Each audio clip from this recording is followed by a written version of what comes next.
Dear friends, a warm welcome here in the House of Europe.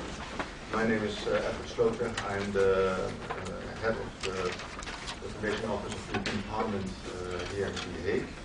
A very warm welcome to Mr. Reinhard Bütikofer and Professor Haverland, and of course Hans Voslinga, the moderator. I think this is already the third in a row of debates organized by the Montesquieu Institute and Daily Trouw, and I'm very proud that it's already the third one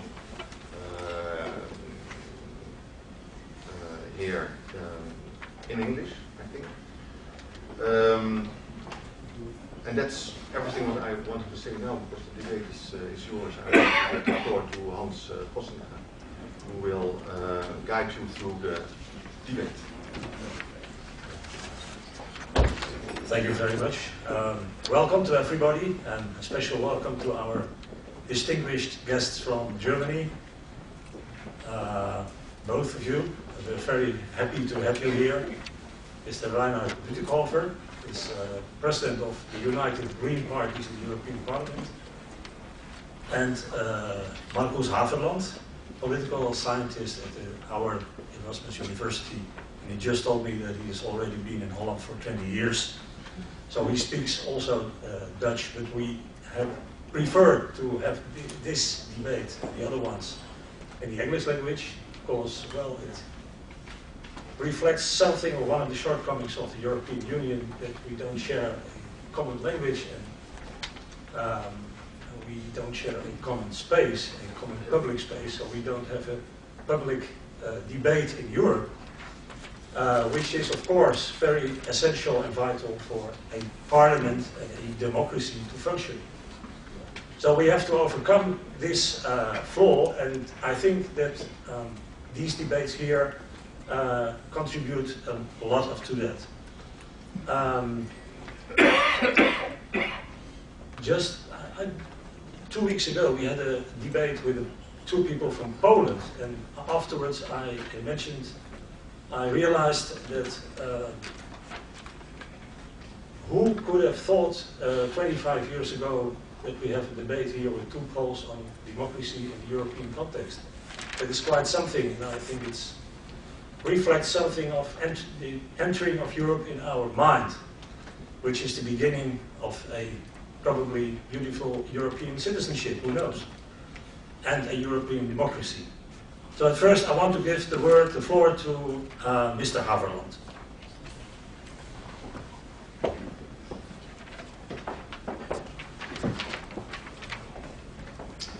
Mr. Bütikofer, Mr. Voslinga, ladies and gentlemen, thank you for inviting me to this Montesquieu debate.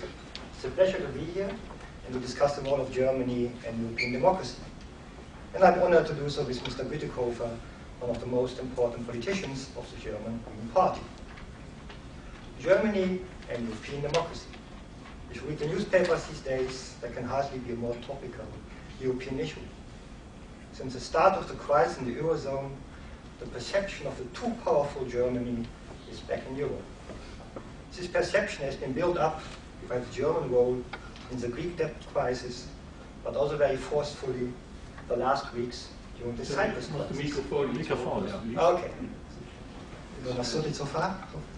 Okay. Well, this perception has been built up by the German role in the Greek debt crisis, but also very forcefully the last weeks during the Cyprus crisis.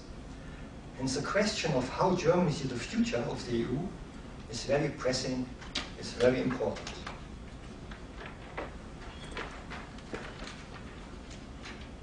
In this presentation, I will address 3 questions. First, how has the relationship between Germany and the European Union developed after the Second World War? The second question reads, is Germany really so powerful at this moment, and why is that? And then finally, at the core of what we want to do today, what are Germans' views when it comes to democracy in the European Union? There's a saying that German professors are unable to speak for less than 1 hour, but I'm a German professor in the Netherlands, so I will make it in the time I have for this. First question, how has the relationship between Germany and the European Union developed? I think many of you, probably most, will know that the first steps in the integration process in the 1950s have been taken to control Germany. The European Coal and Steel Community, the European Economic Community have been established to cope with the German problem. The problem of a large country in the middle of the continent that has drawn the world into two devastating wars. France was very important here. It was the idea of the French top civil servant Jean Monnet, taken up by the French Minister of Foreign Affairs Robert Schuman, to bind Germany through supranational institutions. And Germany accepted this. In fact, there was a broad consensus among the German political elite. The only way to regain economic strength and to be accepted in the world was through cooperation, through European integration, and, let's not forget it, even though we are in the House of Europe today, also through international cooperation, for instance through NATO. So Germany became embedded in European international cooperation, became a tamed power.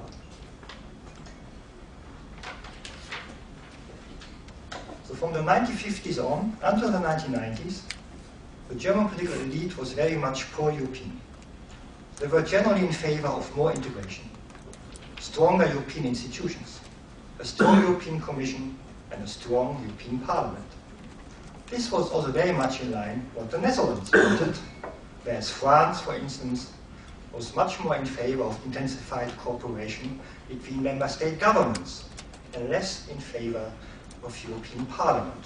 So oftentimes Germany was a coalition partner of the Netherlands. The Maastricht Treaty, signed in 1991, was again at least partly a solution to a German problem. After the fall of the wall, German unification was again on the agenda. Many countries were afraid that the unified Germany would become too strong and less interested in European integration. Remember that the Dutch Prime Minister Lubbers, for instance, was rather skeptical about unification. And that he told journalists back then that he would actually prefer two Germanys. In the run-up of the Maastricht Treaty, Germany was very reluctant to give up the German mark. It was more interested in a common foreign policy than in a common monetary policy. But it needed to convince France and other countries that its future is still in Europe, and France wanted monetary integration. And that was an important reason why also Germany agreed to push monetary union forward. So historically speaking, European integration until the early 1990s has been to a significant extent driven by the goal to control Germany. And Germany accepted this. Hence the history of Germany and the history of European integration are very closely interlinked, very closely interwoven. I come to my second question. Is Germany really so powerful at the moment, and why is that? First of all, I agree. I agree that the German government is indeed very powerful. It gets what it wants, and I think there are a number of reasons for that. First of all, the German government is very determined to get its solution adopted. The German government feels the pressure of public opinion. A large majority of German citizens is against providing guarantees and loans to countries that in their perception have lived on credit, or the prof, to live on credit. There's also opposition within the government parties. Merkel has to deal with the Eurosceptic CSU, the Bavarian sister party of the CDU. And Orban, a smaller coalition partner, the liberal FDP, they are very skeptical voices. Some politicians from the governing parties have, for instance, suggested that Greece should leave the Eurozone. So every time the German parliament votes about a measure to tackle the crisis in the Eurozone, it is doubtful whether the government coalition garners sufficient support from its own members of parliament. So there's a lot of pressure to be hard on the other countries. Secondly, because the crisis is dealt with in the Eurozone, some big member states have not really a strong voice. Because they're not members of the Eurozone. Think of the UK and Poland. Other member states are too weak. France could oppose Germany. But I think that France does not want to lead a coalition of southern countries. It does not want to give the impression that it is soft on public finances. Some observers suggest that this is because the French government is afraid of the credit rating agencies. Italy then? Well, Italy is Italy. It always has had problems to translate its economic strength in political influence. In general, Italian governments tend to be unstable. Berlusconi had to deal with his own domestic issues, I'm trying to say domestic affairs, and at the moment, Italy has immense difficulty even to form a new government. So the German strength is also the result of the weakness of other member states. The third reason why Germany is powerful is related to the way decisions are taken to combat the euro crisis. Decisions are taken in discussions between government leaders. This is intergovernmental policy making. Supranational checks and balances are missing, if you forget the ECB for a moment. For instance, the European Stability Mechanism, ESM, did not need the approval of the European Parliament. The European Parliament proposed changes to the ESM, which would give the European Parliament more say in the operation of the ESM. But these changes were not accepted. And national parliaments, they are often confronted with a take it or leave it option and have no real say as well.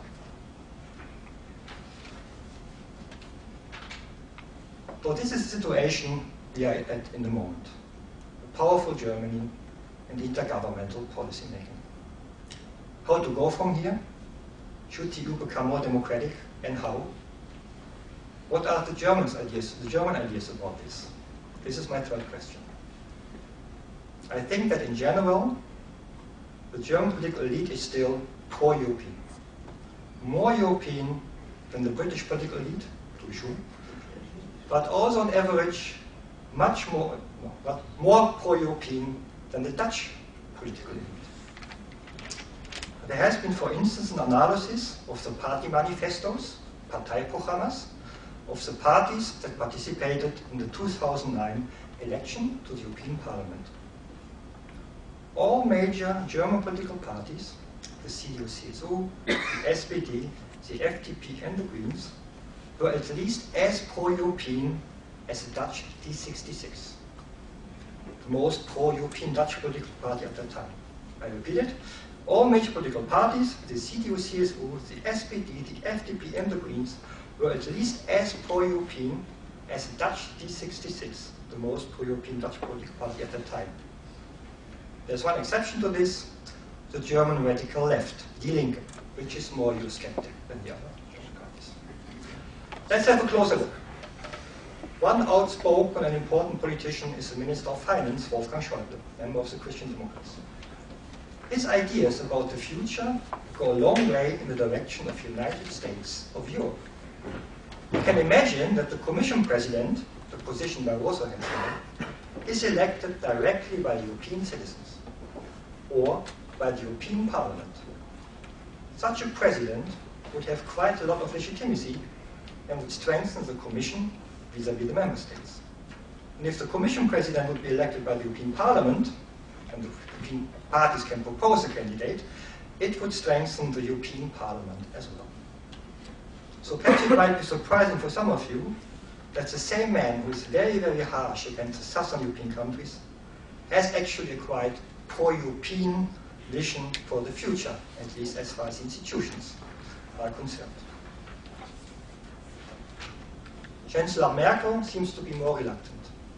In a speech at the European Parliament a couple of months ago, she talked about more competencies for the European Commission, but I had the idea that she was reluctant to clearly state that the European Parliament should have more competencies.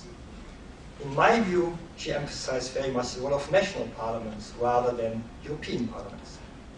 There's a difference between Schäuble, who was also very much involved already in German reunification, in the debate about the Maastricht Treaty, who is quite European, and Merkel, who grew up in Eastern Europe, no, Eastern Germany, sorry, and has not been socialized so much with the idea of Europe. She's also younger than Schäuble, so there might be also a generational issue here. Perhaps something we can also discuss later today. The German Social Democratic Party, the SPD, has similar ideas as Schäuble. In the draft party manifesto for the German parliamentary election this year, the party proposes that the European Parliament elects the Commission President. The SPD also proposes that the European Parliament and the Council of Ministers act even more than now as the two legislative chambers similar to the German Bundestag and the German Bundesrat. And the ideas of the FDP, the Liberal Party in Germany, also goes in this direction. Two chambers, an elected Commission President, and the FDP also wants transnational party lists for the elections. With the transnational party lists, US and Dutch voters will be allowed to vote for Mr. Bütikofer. So that's the idea, transnational party lists. In contrast to all these parties, the German radical left party, the Linke, which is similar to the Dutch socialists, the SP, is very critical about the European Union.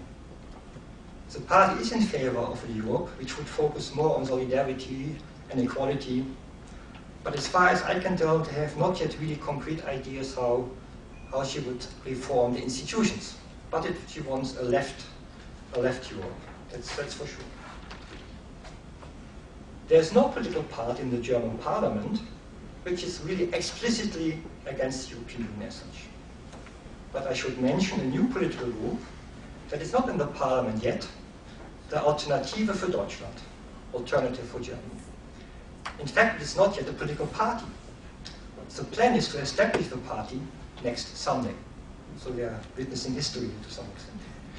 Among the founders of this group are many economists. It is a conservative, market liberal party. They are against guarantees and loans for southern European countries to save the Eurozone. They are in favor of the no-bail clause of the Maastricht Treaty.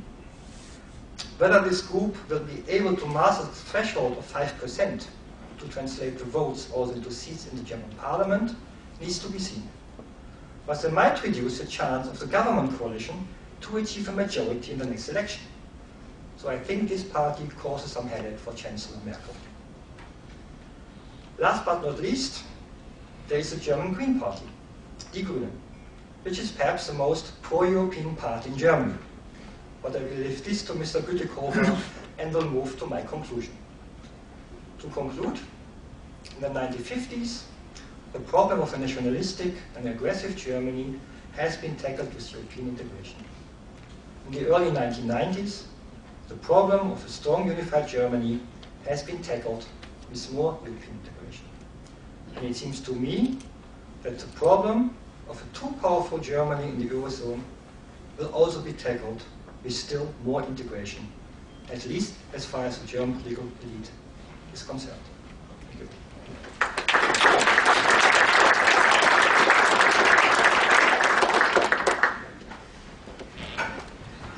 Thank you very much, Marcus, for your speech, which reveals the old truth that all politics is local and shows that national democracy can be an obstacle on the way to a European democracy.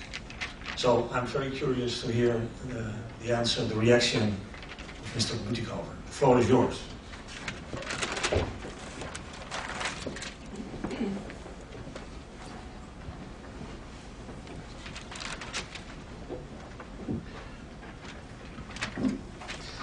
Good evening, everybody. Thanks for having me, and I'm really happy to be able to discuss here in The Hague with a fellow German about Germany's role for European democracy.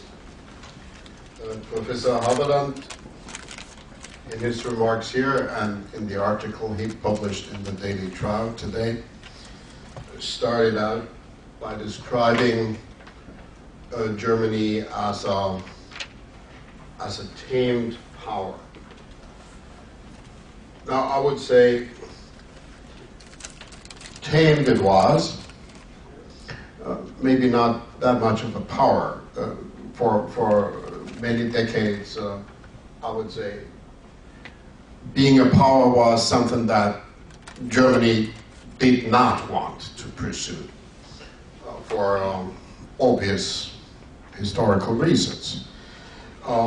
So the question is Germany going to continue being tamed once it has started turning into a power.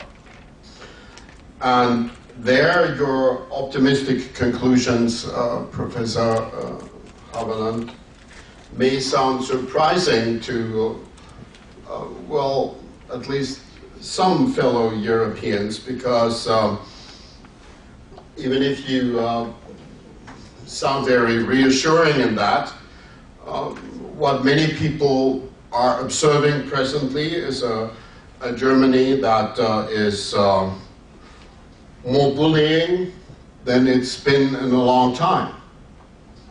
Of course, you're right that the economic and cultural and political elites in our country are still very pro-European. The sentence that Europe is still Germany's future would be supported by almost all the leading figures, and some of the economists that you mentioned that are now trying to put together a new anti-Eurozone, anti-Euro, not anti-European, by the way, anti-Eurozone party, have been working in that direction for over 10 years, unsuccessfully. So they have been kind of on the fringe, and it will be interesting to observe, as you say, whether they will be more successful this September. But how can we reconcile these obviously or seemingly contradictory assertions? Tamed power on one side and a bully on the other side. I think we have to add a third aspect, which is, let me put this ironically, self-righteousness. We Germans are such eager pro-Europeans that we just cannot allow the EU going down the drain by not learning the lessons that we have in store for everybody else. It seems ironic that the one measure that had indeed been intended to guarantee a European Germany rather than a German Europe after German reunification had become inevitable, namely the introduction of the common currency, the euro, turned out to have been the strongest motor for Germany's increasing strength within the EU. It was not just Mr. Lübbers. I remember that former French President François Mitterrand famously commented that he loves Germany so much he wants to have two of them. And Maggie Thatcher, who died today, was trying desperately to avoid German reunification. At the time, the German foreign minister, Hans-Dietrich Genscher, FDP, who's still around and still getting involved in German politics, quoted, I think it was Thomas Mann who originally coined that phrase, that we should prefer to have a European Germany instead of a German Europe. That was, at the time, the consensus of the political class and all the other German elites. I would, however, sort of take exception with the thesis that the euro quasi-automatically produced the situation that we're now seeing with this extraordinary German strength. It may not be mistaken to remind everybody that just about 10 years ago, Germany was being ridiculed as the sick man of Europe. We were the sick man of Europe on the front page of The Economist, and I think every other serious newspaper too. I would argue that the country has done a couple of things right between then and today. Like, and some of you might be surprised by the selection of examples I'm giving, but cushioning the East German transformation by a lot of state spending was a thing we did right. Holding on to a strong manufacturing sector of industry, also. Pushing industry in the direction of green innovation at the same time. Not shying away from labor market reforms, even though those reforms also were tainted with considerable mistakes. Modifying the Stability and Growth Pact.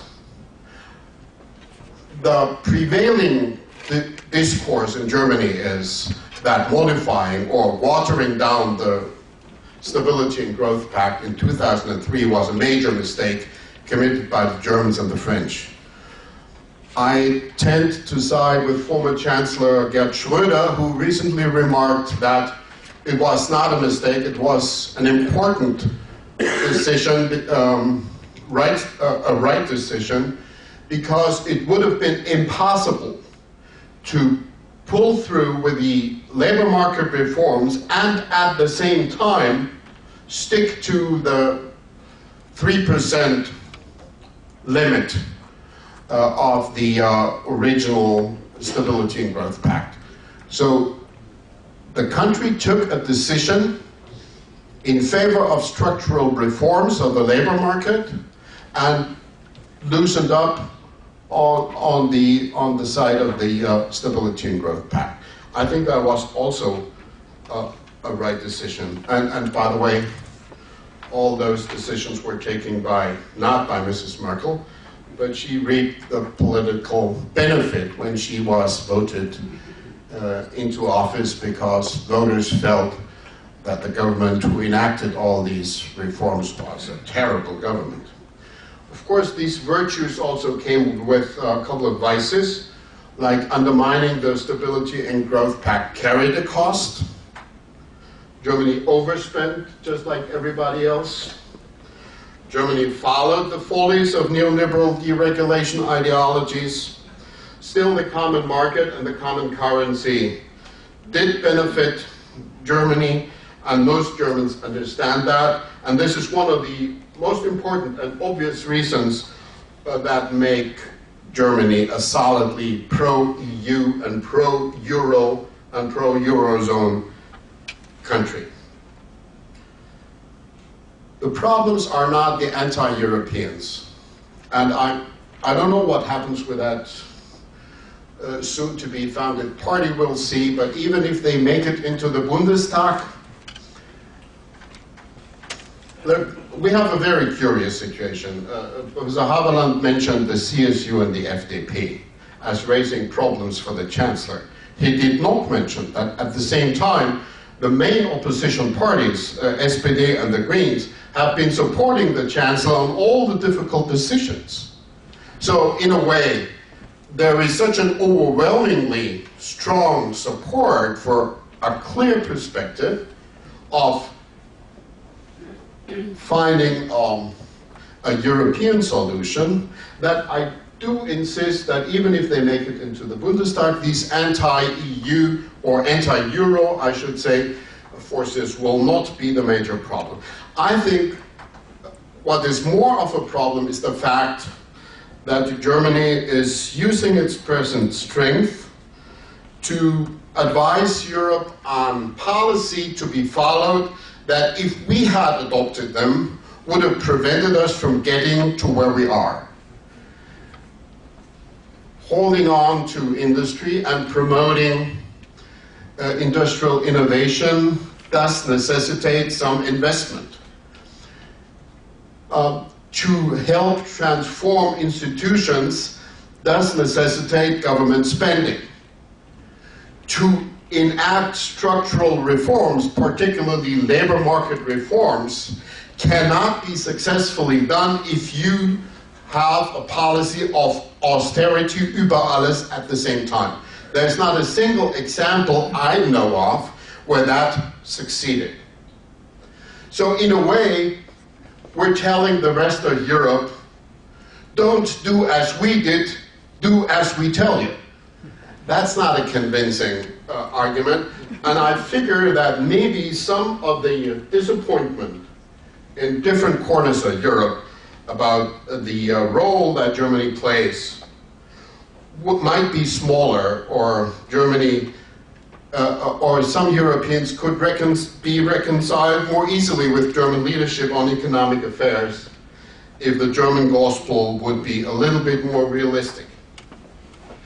So I'm not even sure, this is my first thesis, I'm not even sure that curing the problem that Germany or German strength poses necessitates an institutional change. Maybe we could go a long way by changing policies. Second, you mentioned that with Haverland, and I completely agree with you. German strength is also partly by default. Other players are taking themselves out of the game. That's not going to continue. I'm not sure whether I should say I'm afraid or I'm sure. For instance, take the example of Mali. When it was important to act fast militarily in Mali, it took the sovereign powers of the French president to do that within hours. The Germans couldn't have done it, and probably, maybe with the exception of the Brits, no one else either. When President Hollande came to the European Parliament after that, he was applauded for that action across the political spectrum. Everybody thought this was not, including us, this was not a unilateral French interest-guided action. This was, in the best sense, defending common European values and common European interests, and it took the particular French role to take that action. Why am I saying this? Because I think that presently our thinking about Europe is limited to mostly the economic issues. But Europe is being confronted with more than just economic challenges. Europe is being confronted with security challenges, foreign policy challenges. The US pivot or shift or whatever to the Asia-Pacific is going to stay, regardless of who will be the next 3 presidents. That means Europe will have to take on more responsibilities, security, foreign policy related responsibility, at least for its own close neighborhood. Who's going to do that? Not the Germans. So I think once you move beyond just the economic focus of the present debate and widen your vision to the more general geostrategic changes, that it becomes apparent that Europe still cannot be carried on the shoulders of one Germany alone. It takes a couple of other actors, and particularly the French and the Brits have to play a very important role, and all the others also. So I think that will change, and I'm not foreseeing a German Europe, partly also because of that. And then, of course, the third dimension is, could a change in the institutional setup help? And there, my answer would be, that depends. It depends on who would gain from a shift of power or translation of power from Berlin to Brussels. If the power would be handed over to the European Commission without strengthening the European Parliament, I think that would not be neither advisable nor attractive. I think presently European democracy is being attacked from 2 sides. There is kind of an attack from 2 antagonistic brothers that gnaw on the core of democratic institutions from 2 different angles. One is populism. The other is technocracy, technocratic government. And what has been dubbed Euroscepticism, or what has been dubbed anti-European sentiment, to some degree is a justified protest against just a technocratic interpretation of what it means to go the European way. And if we cannot strengthen the European democratic institutions, which is mostly the European Parliament, then amassing more power in some Brussels headquarters or some Brussels office is not going to do the deal. I don't think that that would be democratic process. Of course, it's attractive for some Germans, including Mr. Schäuble, to not always being attacked as part of the de facto European economic troika, the ECB and the IMF and the German government. That's the de facto European economic troika at the time. It would be easier for us if we could hand over that responsibility to someone else. But then some of the ideas that Mr. Schäuble has advocated are clearly quite objectionable from a democratic point of view. He, for instance, has proposed installing a kind of European economic czar that could overrule democratic budgetary decisions by national member parties without needing the consent even of the European Parliament. Would that be more European democracy? I don't think so. So I think once we really want to move forward with European institutions, then we have to do that on the basis of more European democracy. I just read a very interesting article in Die Welt this weekend comparing the present European situation to the situation at the time of the founding of the United States of America, when the finance minister at the time, Mr. Hamilton, made some very important economic and fiscal innovations, proposed some innovations to the member states, to the United States of America, but that was on the basis of a strong pan-American democracy, which I think is also the way that we should follow. Germany definitely is, well, I don't think Germany is strong enough to be a European hegemon. But if it was one, it would be a reluctant hegemon. And that's why the Polish minister Sikorski said he's more troubled by Germany not willing to lead than by Germany's leadership. I would say, however, that all these nice ideas that we share as Greens, we share all the ideas that you have enumerated. Electing the European Commission President by the European Parliament, it's a part of our platform too. Having pan-European lists, yes. We even propose having an open pan-EU primary to select the leading candidate for the Green campaign next year online. We're trying to move forward as far as we can, but there's one impediment for any major institutional changes, and that is called Mr. Cameron.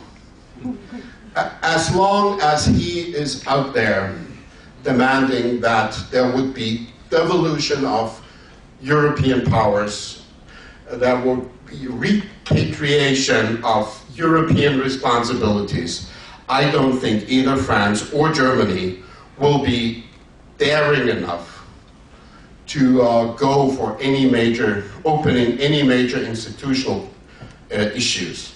And under the present development of antagonisms within other member states' relationships, I'm also skeptical whether that wouldn't open Pandora's box if we went back and opened the Lisbon Treaty today.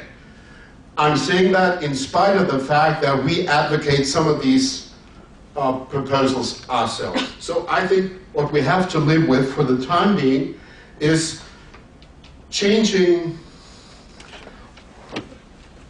elements that we can change.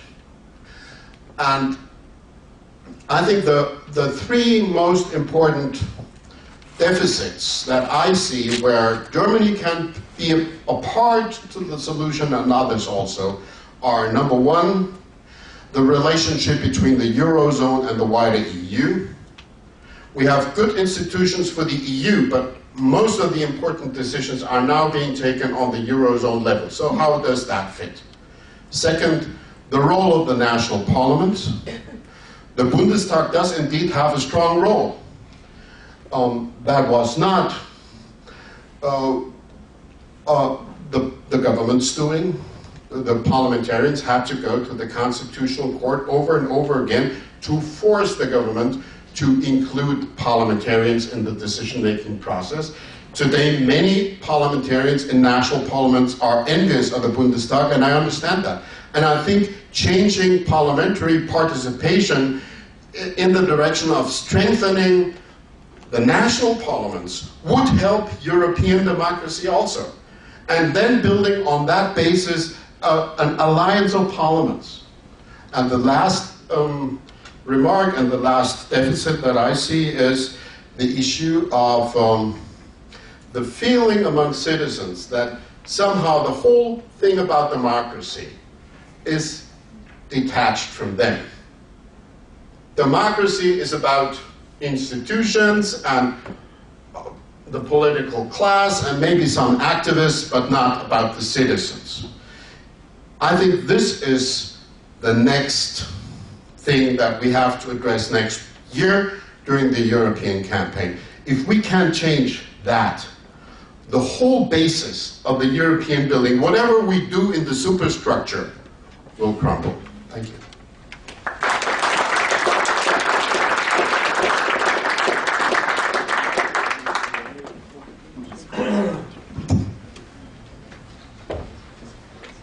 Thank you both very much. So now it's kind of tradition in these debates we have here to emphasize the information, because you are our neighbors, but we are not all that familiar with your points of view. So who wants to have the first question? I'll come to you.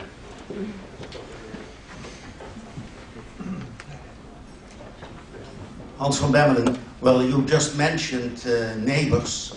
In that respect, I regret, now being 65 years after the war, that we didn't do this in German. All of the participants have a knowledge of the language of our neighbors, the largest language in the Union. Why not? Ich bedauere das. We have it here now. You want to react on this? Well, living 20 years in the Netherlands, I'm not too unhappy that it is not in German. But of course, you are actually right. I think language is about culture, and I think knowing other languages is very important to understand other cultures. I have two daughters, and I speak with them not much German, a lot of Dutch, but I hope they can read Thomas Mann in German, because it's a very important cultural experience. May I ask you to take the microphones in your hand and to speak in it very close, because of the sound. Anybody else?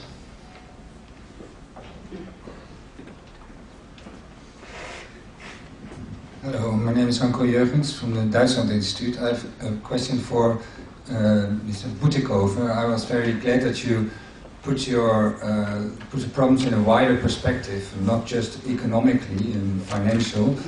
I think we really should think broader, think about our future democracy indeed, but also about our international relations. And Germany is, in my point of view, much more oriented to the east at the moment than to, let's say, the Dutch West, and that's the thing which I'm just interested in. I think the interest of Germans in the Netherlands has decreased since Poland has become such an important partner for Germany in the last 2 or 3 years.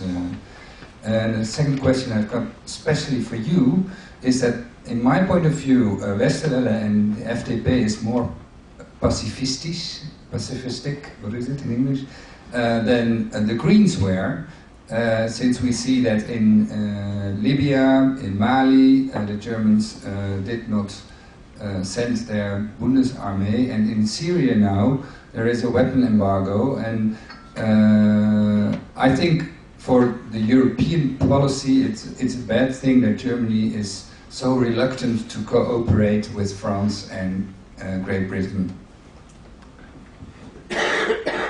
Yeah. Thank you for your remarks and your question. With regard to your first question, I do think that the Polish relationship is of utmost importance for Germany. I recall when Helmut Kohl was still chancellor and had not yet accepted the Oder-Neisse line. The conservative prime minister of Baden-Württemberg, Mr. Teufel, paid a visit to, and at the time he was the person responsible for the German-French relationship among the prime ministers of the 16 Länder. He paid a visit to Warsaw, and he made a very famous statement there, and he said, from now on, the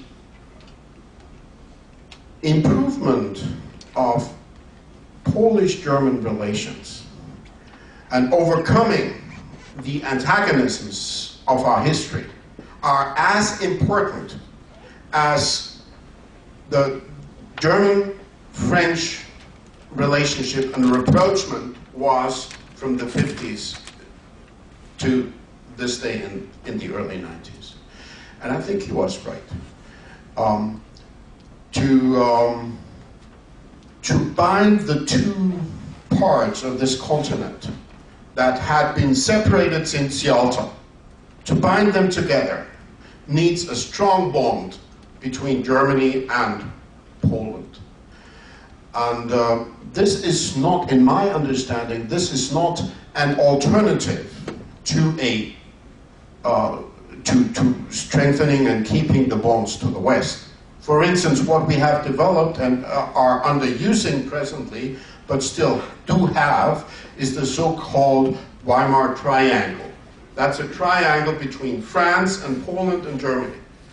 And I believe that we should not see this or analyze this as an alternative, moving or looking east and forgetting about the West, but bringing those two sides together is indeed still very important. And if you see what's happening in Russia these days, where the German government, I think, is changing its attitude.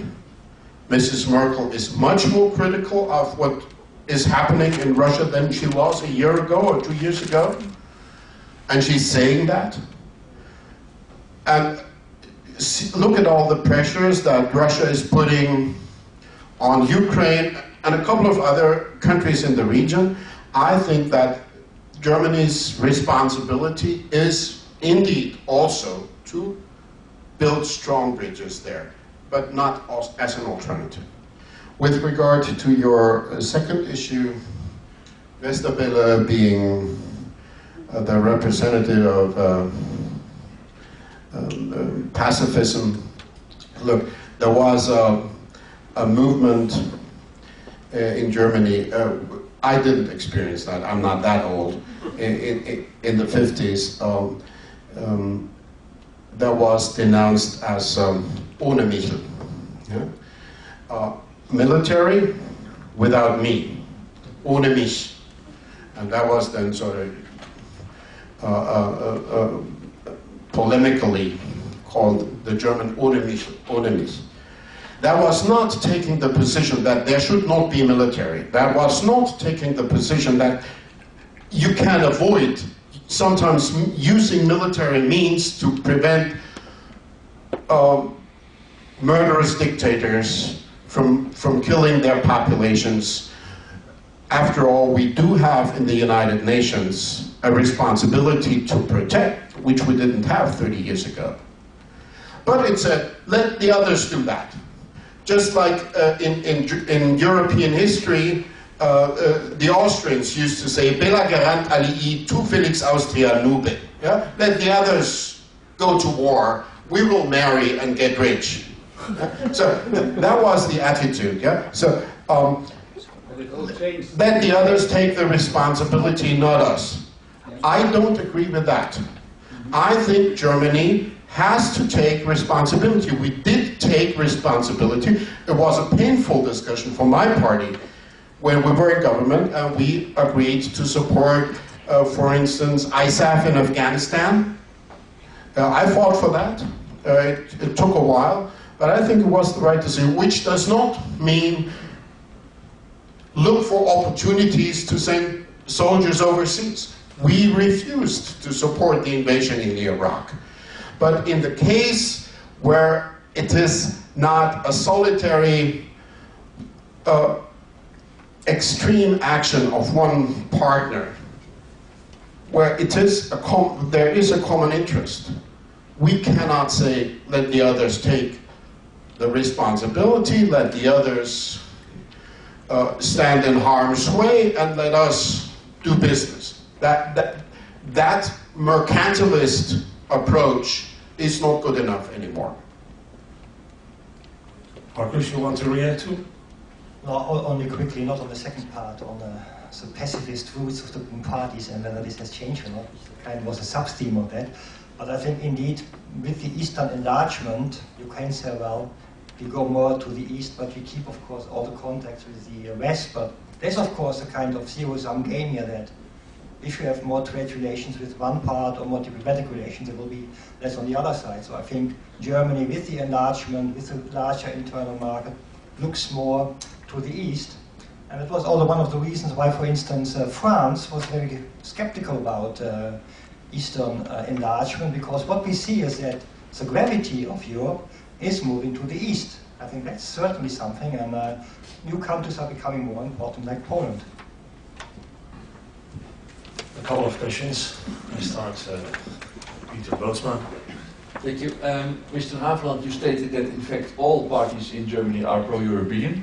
We will witness an election in Germany this September where we will probably see again that the two blocs, so the SPD and the Greens on the one hand and the Christian Democrats and Liberals on the other hand, will both try to get a majority. Is that also to say that it will not really make a difference for the position of Germany in Europe which of the two blocs will get the majority and form a government? Because it might just happen that Social Democrats and Greens get a majority. We've seen that in Niedersachsen. So what will be the differences? I think we should make a distinction between, on the one hand side, the institutional development of the European Union, and on the other side, the policy developments. I think as the party platforms are quite similar, I don't expect that SPD Green government or a Christian Democratic Liberal government would have very different ideas about the future institutional terms. Perhaps they are a bit more national parliament, a bit less or more European parliament, but it will be pro-European, and it will be probably more European and certainly more outspoken pro-European than the Dutch government. So I think I expect that. But of course there's the other element, and that is a policy element, and I think Mr. Bütikofer rightly said so. There's one reason why Germany is experienced also very powerful, because it has a certain policy. It's a center-right policy, a policy which is focusing on budget deficits. And that will certainly change. I think if there will be an SPD Green government, there will be more investments, there will be more spending, perhaps also less strict on the pact. Yeah, we mentioned it. Then they will work together with Hollande, for instance. So I think institutional terms, it doesn't make a big difference, but in policy, of course, it makes a big difference, I would say. One example where I would expect a difference, the issue of how do we get rid of the overwhelming load of debt that most of the member countries have. the panel of economic experts that advises the German government has come forward with a proposal that in English is called the Debt Redemption Fund. That is a proposal to mutualize the guarantees, not the repayment, but the guarantees that allow the heavily debt-ridden countries to lower the interest that they have to pay in the capital markets to be able to pay down their overrunning debt.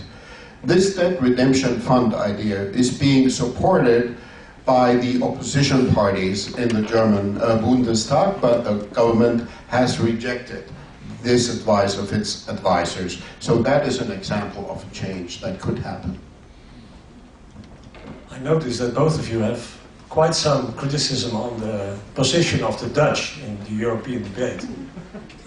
Could you more explain this, or don't be too diplomatic?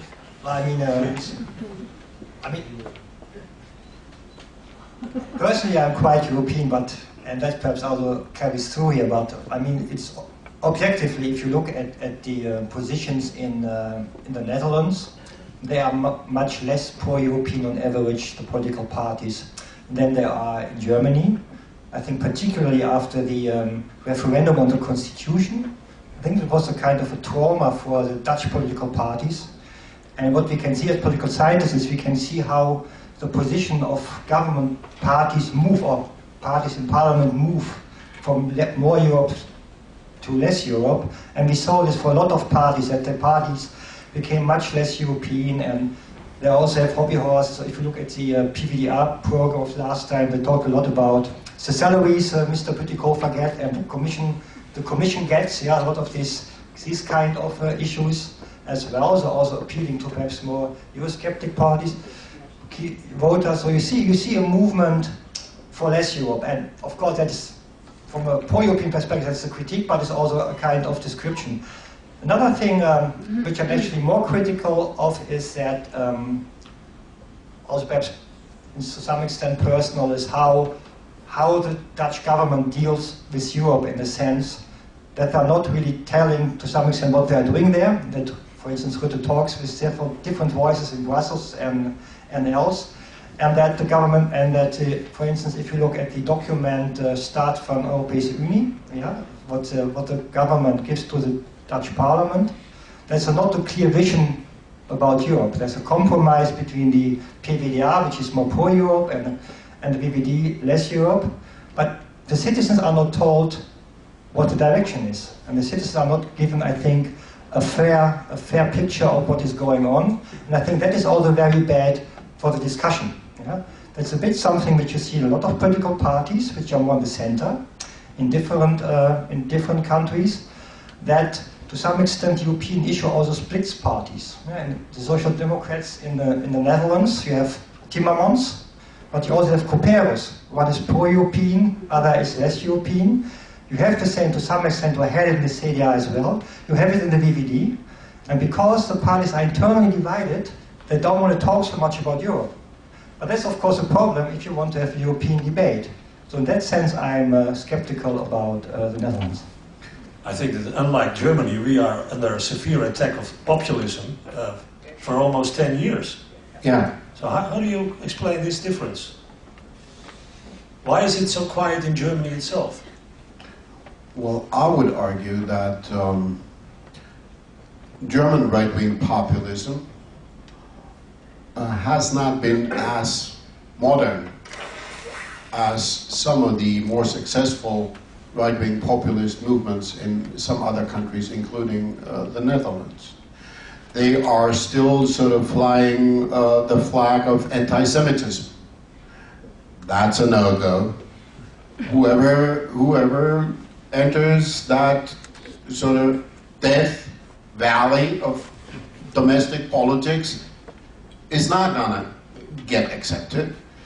They are still harping on some German reminiscences of past German grandeur. That's not what modern Germans want. If we had, let's say, a young, modern, homosexual right-winger. He might be successful. I mean, combining elements of modernization with elements of right-wing populism. Maybe we're just lucky. If we had a strong anti-European party in Germany and the Greens below 3%, the public discussion would be a lot different than it is today. Look at what happened in Finland. When the true Finns had a great success, everybody started copying them, even most notably the Social Democrats.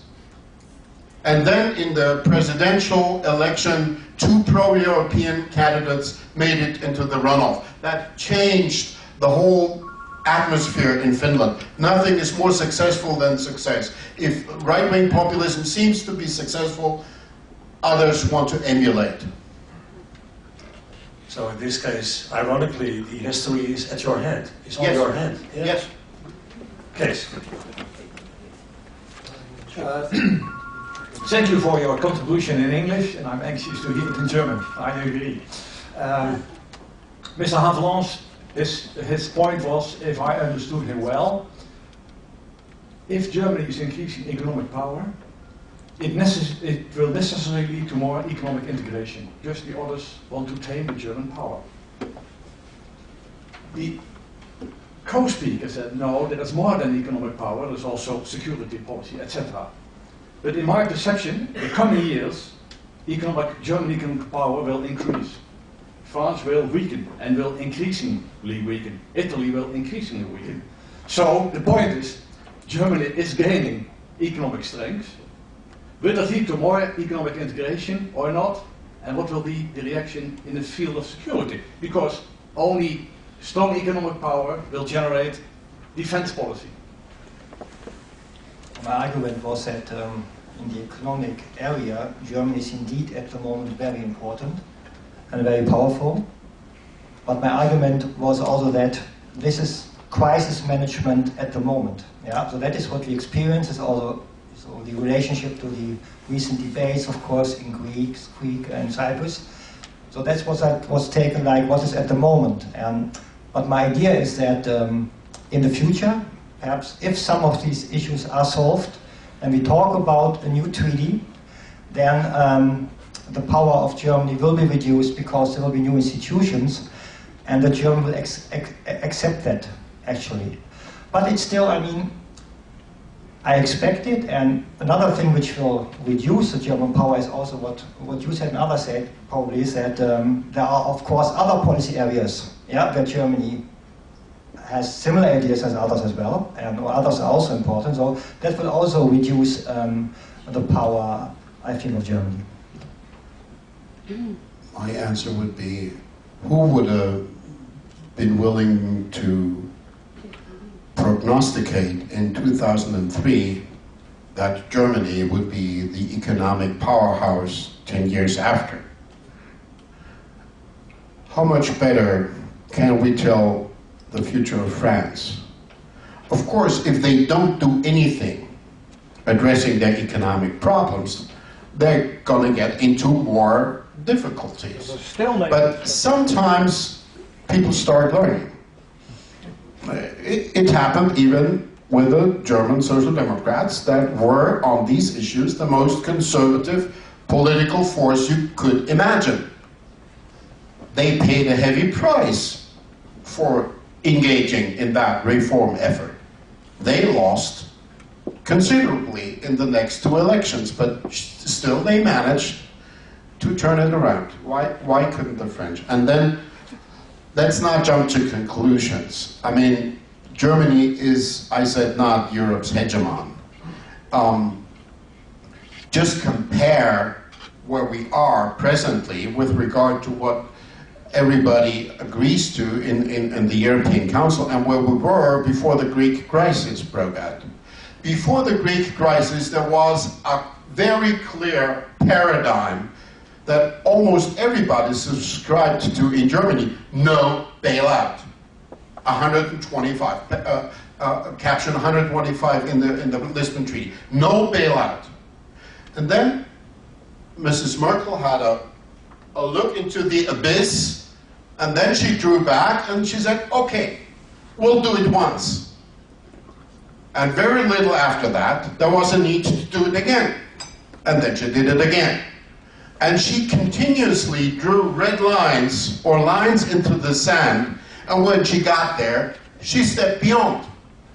Reluctantly, zigzagging, never explaining openly to the German voters what she did, but still, she always took the cautious side. She never, ever took the dogmatic decision, the extreme dogmatic. And those people who criticize her as not defending Germany's interest to the full tilt are citing those examples. So Germany, and even this government, which I am criticizing, as you understand, has played a role that you can describe, maybe not, for a long time not as a leader. It took almost 2 years into the crisis before Mrs. Merkel and Mr. Sarkozy teamed up as a tandem, deciding that they finally wanted to lead the European Union because no one else did. That took more than 2 years. So, in a way, the German side, even though I would criticize some of the decisions that my government has been taking, has been effectively not dictating to everybody. Of course, we do this fiscal compact thing and this whole austerity. We're not doing enough. I'm not saying no austerity, never. I'm saying austerity alone is not the solution. Germany did not become as strong as we are just because of austerity. And nor will Europe grow out of the crisis just because of austerity. You have to balance solidarity and solidity and sustainability. But I don't think you should paint a picture which has Germany overlording and sort of giving commands, and everybody else just sort of forced to obey, not being able to change things. That's not reality.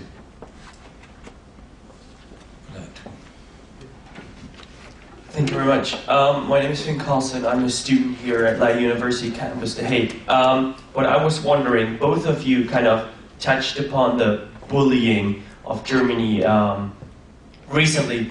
However, if we look at the bailouts, etc., isn't it kind of important or relevant that Germany is playing that role, or actually has to play that role in regard when we're looking at the taxpayers, etc.? Would you not say that that role actually is needed, that such a strong player, being cautious, etc., well, helps the European Union in their actions after all, and shouldn't be seen as a bullying against other countries? Well, I use that term, and I would still defend it. Look, when the parliamentary leader of the CDU-CSU group in the German Bundestag says, "In Europa wird wieder Deutsch gesprochen," then that resonates badly in many parts that had to speak German when they didn't want to. And I agree partly to what you say. And I said that in a different language before. I said we have to have a balance between solidarity and solidity. But focusing extremely on solidity has increased the price without getting us very close to a solution yet.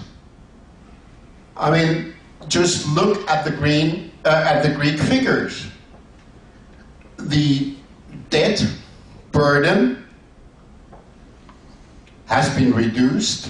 The expenditure of the Greek government has been cut to a degree that no Dutch or German citizen could imagine tolerating. And still, they're not getting back on their competitive feet, because it's impossible to have reforms and austerity and no foreign direct investment, because there's always this loose German talk about kicking the Greek people out of the European Union. Who would be stupid enough to invest in a country that would be kicked out of the Union next day? No one. So there's no private investment in Greece. That is hampering their ability to get back on their feet. And there Germany is making a mistake. I'm not saying just give in to all the demands.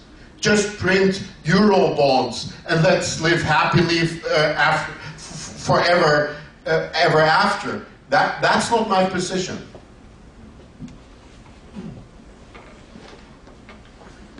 Okay. My name is Georgios. I come from Greece. I live here 5 or 6 years. You said that the majority of the elite in Germany is pro-European. Well, if that's true, I don't think they govern the country right now.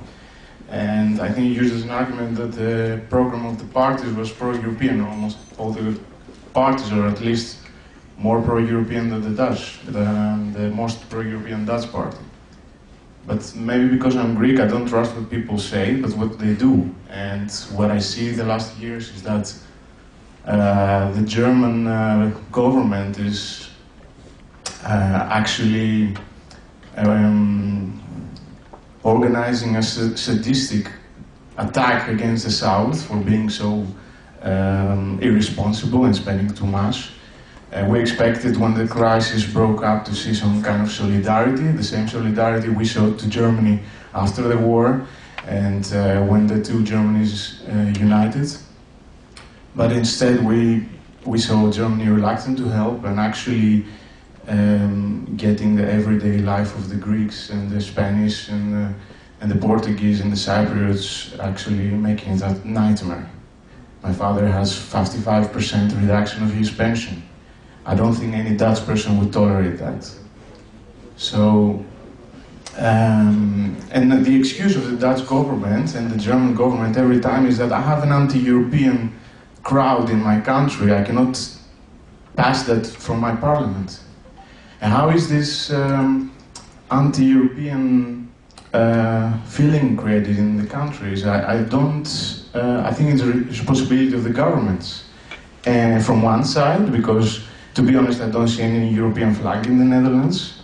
Maybe this building is the only one.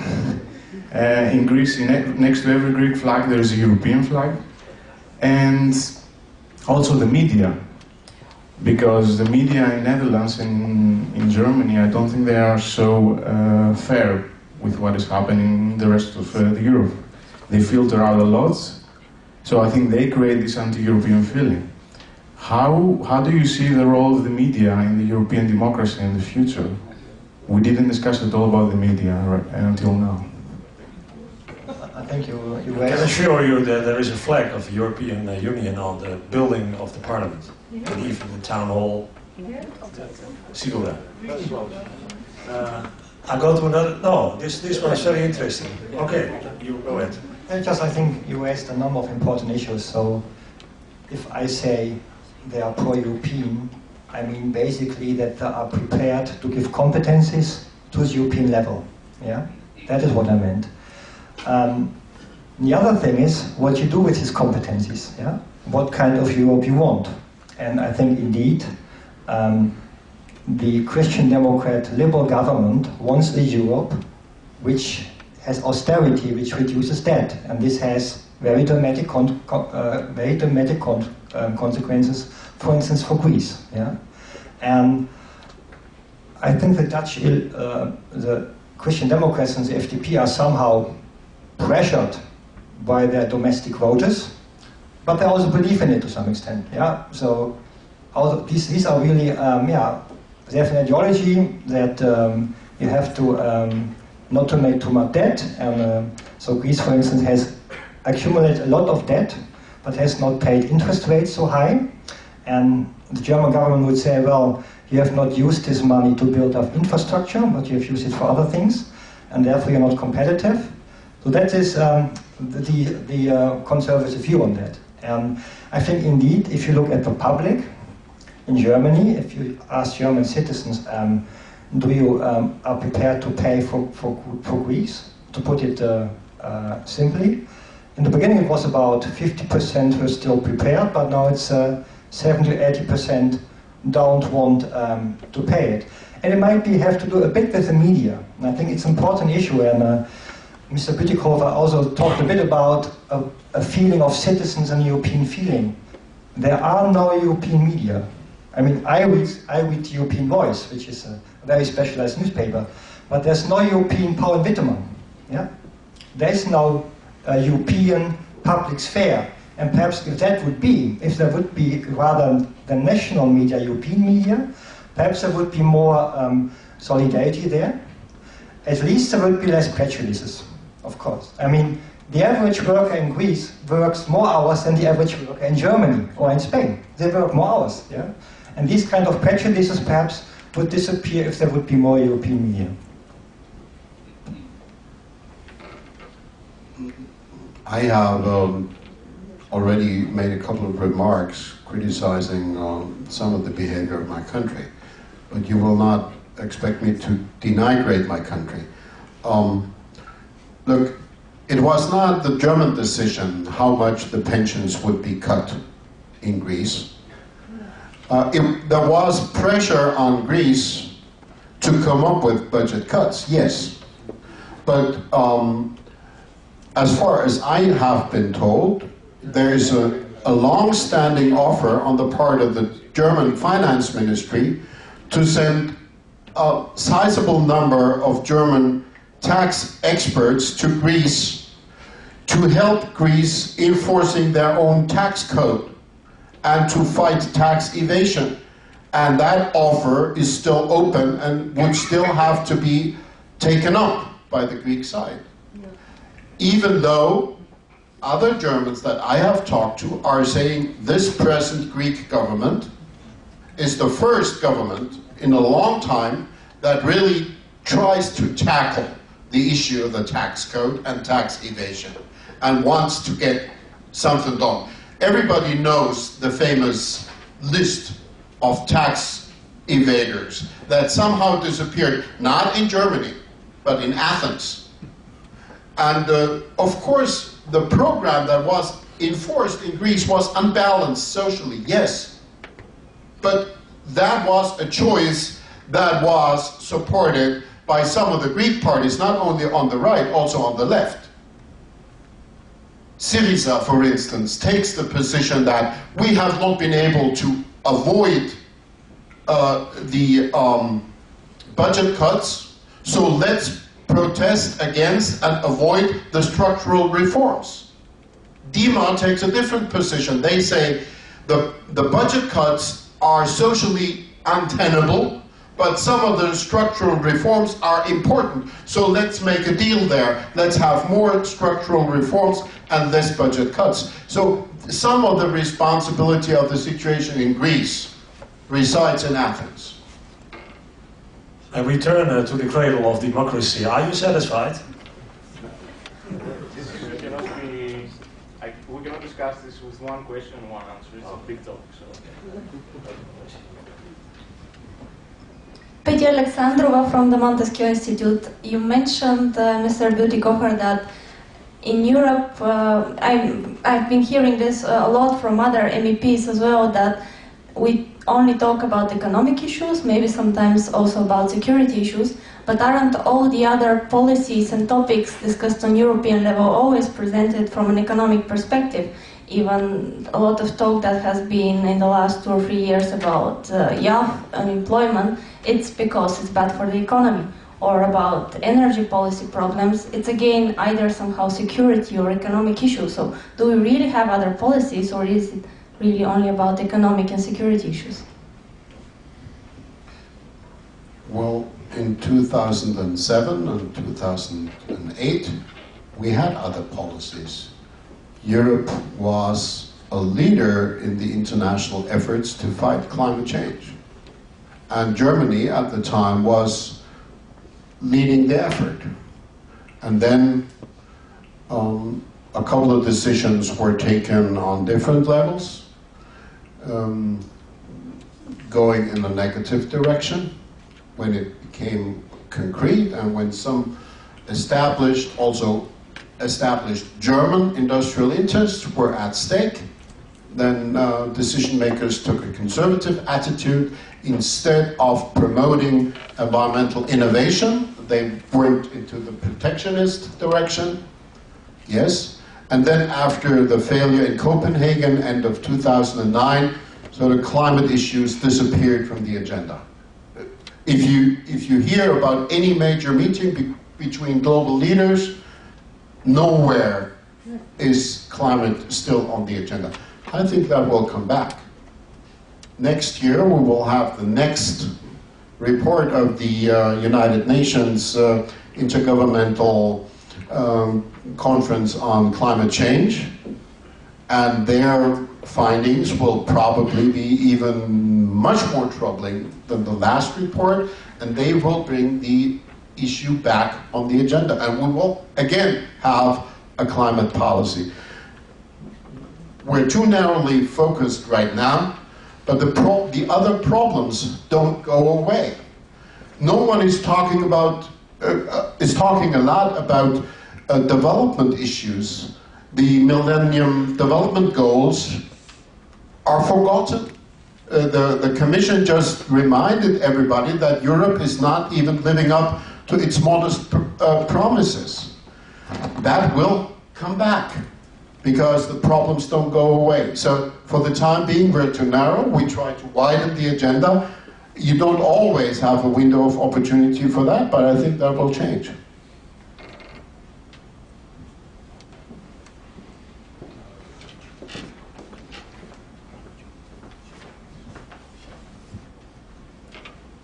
Good afternoon. My name is Khalid Chaudhry from International Human Rights Commission.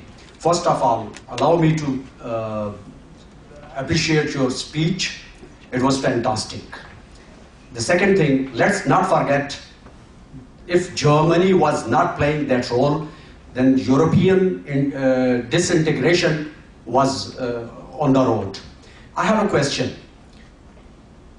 The hegemonic efforts of United States, militarization of Asia Pacific, military intervention of France, which is going to be a disastrous thing in Mali as well, like Afghanistan. So what would be the role of Germany within the European Union? Whether Germany going to follow the footsteps of the United States, or Germany going to refuse to follow United States hegemonic efforts, which ultimately are going to create disastrous conditions all over the world, which is proving, and it is not only that, economic conditions which United States of America is facing right now because of her involvement in Afghanistan and Iraq is producing those negative results and impact even on the European Union. Thank you for this. It's a long question. Well, and a very, very deep-going question, and one that I cannot possibly answer. I would say that our country has no clear course on these issues. Take the example of drones. The Minister of Defense wants the German Bundeswehr to have some drones that are weaponized. Others within his own party, within the CSU, oppose that. Other political forces also oppose that. Open discussion. Or militarization of Asia Pacific. Last year, the countries in that region, for the first time ever, outspent the European partners of NATO with regard to military expenditure. All these countries are extremely proud of that achievement. I've heard that at last year's Singapore Shangri-La Dialogue. They all proudly presented that as a sign of achievement. Germany is, like France and the UK, one of the major suppliers of weaponry. There is a kind of military Keynesianism going on in several parts of Europe. sort of helping our industry make progress by selling armaments to dangerous regions. I would not think this is a smart strategy, and I think Germany should play a role in bringing the European Union together in reconsidering a European security strategy. What is it? We once had a security strategy that was in 2003. It's been updated a little, but there hasn't been a broad public discussion on the topic since. Now this year, the European Council decided that they want to go into that direction. And the Council, at the end of this year, is supposed to take decisions, for instance, on the defense industry sector and stuff like that. So it would be pertinent to have that decision about the perspective now. Presently, the European Union has no Asian policy. The European Union has no Middle East policy. For all the more difficult regions, we cannot agree. And I think one of the important contributions of my country could be being one of the more reluctant countries. George W. Bush once called Germans a pacifist people. I thought that was a great praise. We could play a role in making well-balanced, in helping create a well-balanced European security strategy. That's not an easy task, but presently no one is engaging in that. Well, why can't we talk about global security? I mean, do you believe in globalized world? No. I don't believe in economy, I don't believe in globalization, I don't believe in religion. There are a couple of things I don't believe in. But the globalization process is contradictory in itself. And presently, there are some tendencies of re-regionalization of the globe, which I think is probably even more threatening than globalization. Because what happened before the First World War was the regionalization of a relatively well-globalized economic situation that then led to power games and ended in a military catastrophe and after the antagonism couldn't be controlled any longer. So I would rather promote global approaches, for instance with regard to trade, instead of just bilateral approaches or plurilateral approaches, but not for security. You also for security, but look, this is a great long-term promise. You have to go regional steps. I think you cannot devise a grand master plan for the globe just like that. You have to build a globalized security strategy and security thinking on the basis of regional security integration. Okay, we go back to Europe. My name is Marcel ten Hoof. I'm a writer in the Dutch weekly De Groene Amsterdammer. Isn't the key issue we are talking about today the essence of the problem that the idea Europe just doesn't work anymore? I mean the idea, the post-war idea that European countries had to form a union for the greater good of peace and welfare as prosperity. That just doesn't work anymore. We see how great the gap between the daily reality of the people in Greece and in Portugal and this idea of Europe is. In my understanding, you have to conclude the introduction of the euro has caused this problem. since then, the idea of Europe is more a technocratic one than a political one, and people don't really know who are governing them. They are the financial markets, or maybe it's Germany, but not European institutions or national governments. So I have two questions for you. Is it not necessary to try to formulate a new idea of Europe, and is it possible in the circumstances of now?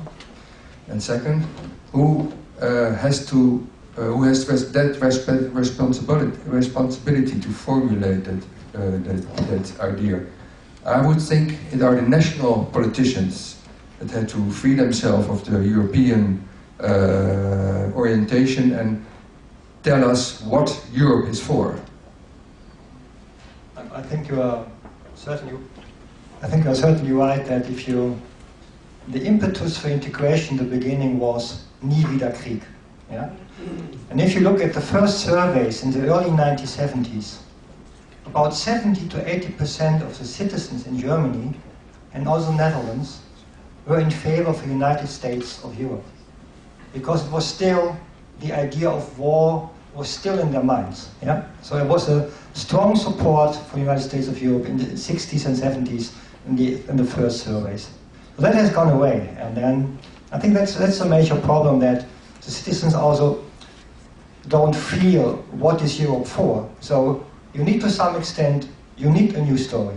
And I think some stories are appealing. I mean, stories about environmental policy, climate change, which can only be solved on that, or a common foreign security policy, a policy which also transmits the European values, which are still there and which are also shared by many. Solidarity, human rights, yeah. Solidarity makes it a bit different from the United States. Human rights make it a bit different from the Asian countries, but it's European, yeah. And so there can be new stories, and these new stories should be told. If they are told by national politicians, it might become again national stories, yeah. So if you want to democratize the European Union, these stories perhaps should more really be told by some of European parties who compete for elections in European parliaments. Yeah? But there are parties that nobody knows in Europe, that they're anonymous politicians. Nobody knows them. I give it to him. Well, today you have the great opportunity of getting to know one of the two co-chairs of the European Green Party. Okay, but I agree with you. Few people do, and I also agree with your point that national politicians have to play an important role there. If you think back, who were the people who started the whole European movement? At the time, there were no European leaders, so it was the national politicians. Schuman was a French politician. So were all the other leaders. Adenauer was German, de Gaulle was French. You can name from all the original European countries, you can name very prominent leaders who, in the context of their national discussions, promoted the European issues. And there was one thing that brought everybody together, that was the great dream and the great vision of overcoming the age-old arch-enemy kind of discussions that had sort of cost the continent millions and hundreds of millions of carnage over the centuries. And this vision guided the European integration process for a long time. And why isn't it as strong today as it was then?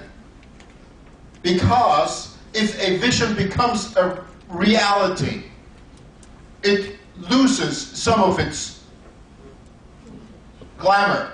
The reality is never as shining as the vision used to be.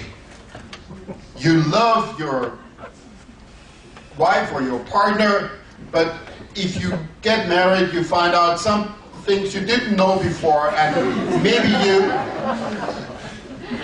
You don't like that much, but so from a distance, the goal is always great and shining if it becomes a reality. And it became a reality in 2004, when the former East European, mid-Central European countries finally joined. Then we had Europe, one, whole, free, and at peace. When was the last time in European history we had that? So it became a reality. If I talk to my daughters who are roaming all over Europe, for them that's a reality. That's not an achievement. They don't even know what it means. Because, and this is a great progress, I would say, that they don't know what it means anymore is somehow showing progress. It's become normalcy in Europe. But then, of course, there's a downside to that normalcy, which is it doesn't command emotions as much as it did. And this sort of lack of purpose, I'm afraid, from 2004 on, increasingly, has been filled by technocracy. Finally, we had achieved the end of European history. Europe united, end of history, somehow. So what from now on?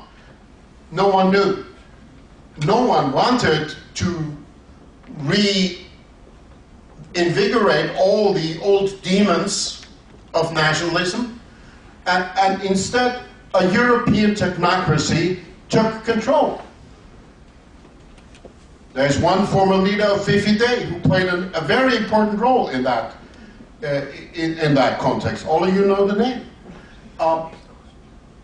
That created a distance between the citizens and the European idea that had not existed before, as you said. Now, can we reinvent that? First of all, I think we shouldn't move away from the old narrative.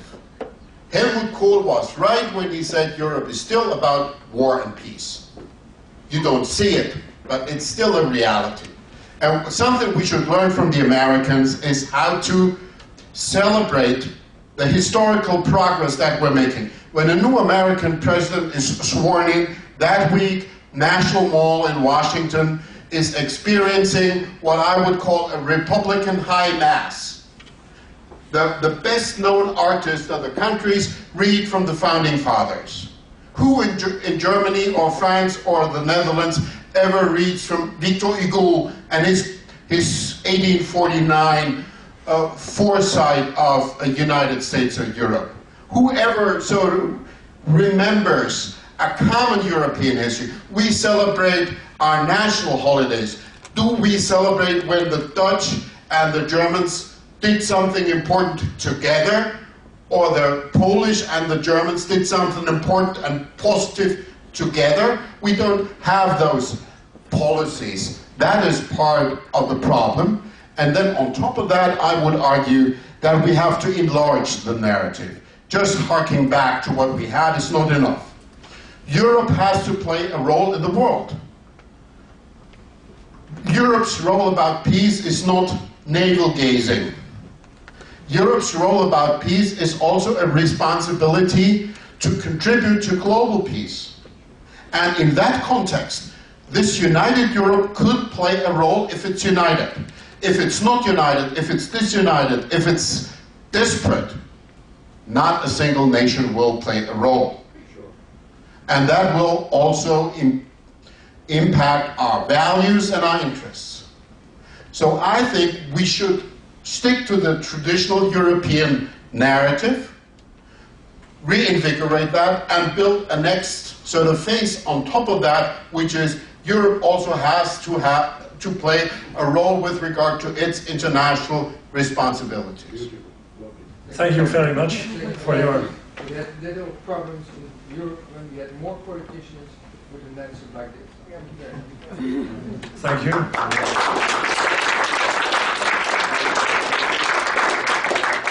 Conclusion could be that the European reality is more beautiful than the European dream.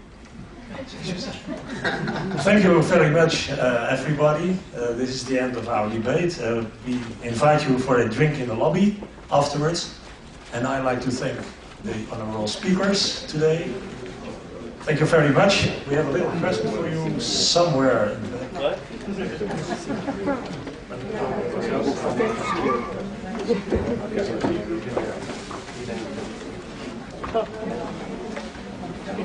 I think it's made in France.